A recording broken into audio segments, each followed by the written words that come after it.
Assalamualaikum warahmatullahi wabarakatuh. Kali ini kami dari kelompok 10 IPS 3 akan menjelaskan tentang kebudayaan Bali yang merupakan tugas PPKN dari Bu Novi. Semoga dapat dimengerti. Sebelum kita mereview topik-topik tentang Bali yang akan kita bahas nanti, ada satu hal yang perlu kita ketahui, yaitu tata letak dan asal-usul munculnya keberadaan Bali. Bali atau juga dikenal sebagai Kepulauan Bali adalah sebuah wilayah provinsi yang terletak di Indonesia. Ibu kotanya adalah Denpasar. Provinsi Bali terletak di bagian barat Kepulauan Nusa Tenggara. Di awal kemerdekaan Indonesia, pulau ini termasuk dalam provinsi Sunda Kecil yang beribu kota di Singaraja. Dan kini terbagi menjadi 3 provinsi, yaitu Bali, Nusa Tenggara Barat, dan Nusa Tenggara Timur. Bukan hanya itu, Bali juga terkenal karena pantai-pantainya loh.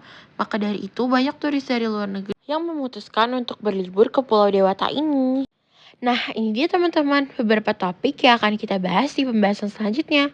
So, please check this out. Topik pertama adalah bahasa daerah. Bahasa Bali terdiri atas 2 dialek, yaitu yang pertama adalah dialek Bali Aga atau Bali Mula yang dituturkan oleh penduduk Bali di daerah dataran tinggi di Bali. Yang kedua, dialek Bali Dataran yang dituturkan oleh penduduk yang pada umumnya berdiam di daerah dataran rendah di Bali. Om Swastiastu. Om Swastiastu. Siro pesengane, Bos. Pesengan tiang keke. Beli siro pesengane. Pesengan beline ardiase. Keke saking napi. Tiang saking Gianyar nika beli. Beli ardi saking napi. Beli saking Mitra nika. Oh, kenten. DJ nika Mitra nggih. Ye, Gus nak engkene. Mitra nika ampun Gianyar. Oh, keto beli. Amburo beli tiang tenah hafal aja wilayah. Nah, sengken, santuy kan? Dia beli santuy kok. Selanjutnya adalah baju adat. Nah, baju adat yang dikenakan di Bali itu dibagi menjadi 3 tingkatan, yaitu Payas Agung, Payas Madya, dan Payas Nista. Mari simak penjelasan berikut ini untuk mengetahui penjelasan dari tiap-tiap tingkatan. Pertama-tama, mari kita bahas Payas Agung. Payas Agung merupakan baju adat tradisional Bali yang berasal dari Kabupaten Buleleng, di mana tampilannya jauh lebih menawan dan mewah dibandingkan baju tradisional Bali lainnya. Pada masa Kerajaan Badung, Payas Agung khusus digunakan untuk keluarga kerajaan saat menghadiri berbagai acara adat, seperti pernikahan, munggadeha, dan acara adat lainnya. Pada pembahasan kedua adalah Payas Madya. Pakaian adat Bali Madya khususnya digunakan saat melakukan upacara atau persembahyangan ke pura. Pada pria dan wanita, baju adat Bali Madya memiliki arti atau filosofi yang berbeda.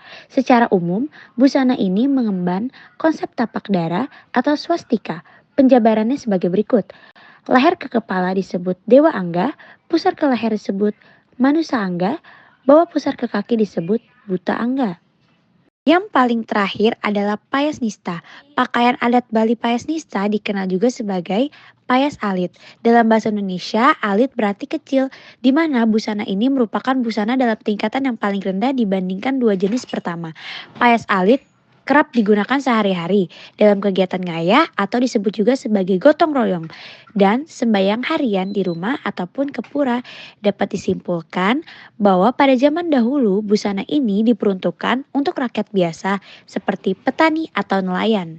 Pada topik ketiga, kali ini kita akan membahas rumah adat. Rumah adat Bali dibangun dengan prinsip filosofi yang tinggi. Filosofi yang dianut disebut Trihita Karana, yaitu parayangan, palemahan, dan pawongan. 3 aspek ini memiliki arti hubungan dengan Tuhan, hubungan dengan alam, dan hubungan dengan antar sesama manusia. Maka dari itu, setiap rumah adat Bali pasti mempunyai beberapa bangunan yang berguna untuk tempat sembahyang, tempat beristirahat, dan juga tempat bercengkrama dengan sesama. Nah, di sini kalian dapat melihat bagian rumah adat Bali secara rinci. Yang pertama adalah angkul-angkul. Angkul-angkul merupakan bagian paling depan yang pada umumnya memiliki gapura dengan atap model tradisional dan bangunan seperti candi di bagian kiri dan kanannya. Kemudian adalah aling-aling. Aling-aling merupakan bagian dari halaman rumah adat yang menjadi pembatas antara angkul-angkul dengan tempat suci. Yang ketiga adalah pura keluarga. Pura keluarga merupakan tempat untuk beribadah di rumah keluarga yang biasanya dibangun di pojok rumah adat di sebelah timur laut. Nah, selanjutnya ada Balai Dau. Balai Dau merupakan tempat masyarakat Bali yang biasanya menerima tamu atau tempat tidur remaja. Selanjutnya ada Balai Gede. Balai Gede merupakan ruangan yang berukuran paling besar di rumah adat Bali, berfungsi untuk perayaan upacara adat bersama keluarga dan masyarakat sekitar. Selanjutnya ada Balai Manten. Balai Manten merupakan ruangan yang berfungsi sebagai tempat tidur kepala keluarga atau anak gadis yang belum bersuami.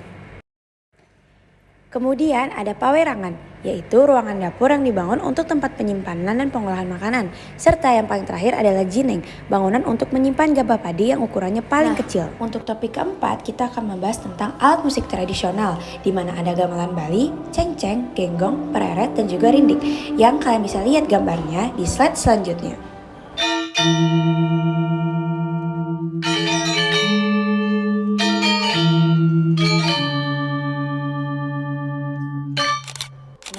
Untuk topik kelima adalah senjata tradisional.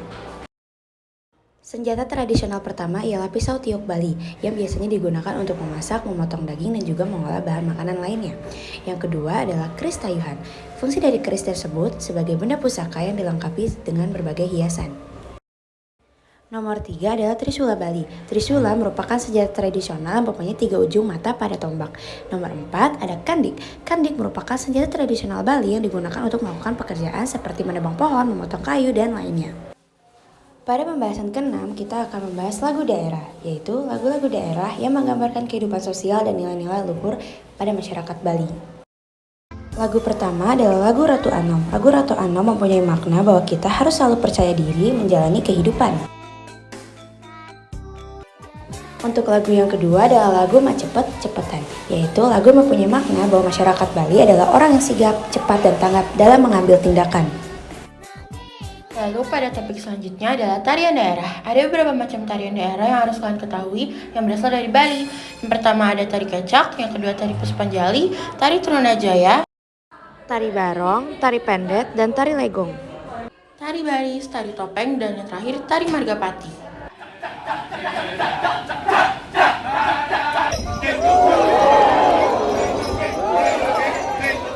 Dan untuk pembahasan terakhir kita akan membahas tentang makanan khas Bali. Yang pertama ada ayam betutu, sate lilit, dan juga nasi jinggo. Selain makanan yang tadi, ada juga beberapa jenis makanan yang sangat terkenal di Bali seperti nasi tepeng, sate plecing, dan juga tum ayam. Pemaparan dari kelompok kami, semoga bermanfaat dan ilmunya dapat tersampaikan kepada kalian semua. Wassalamualaikum warahmatullahi wabarakatuh.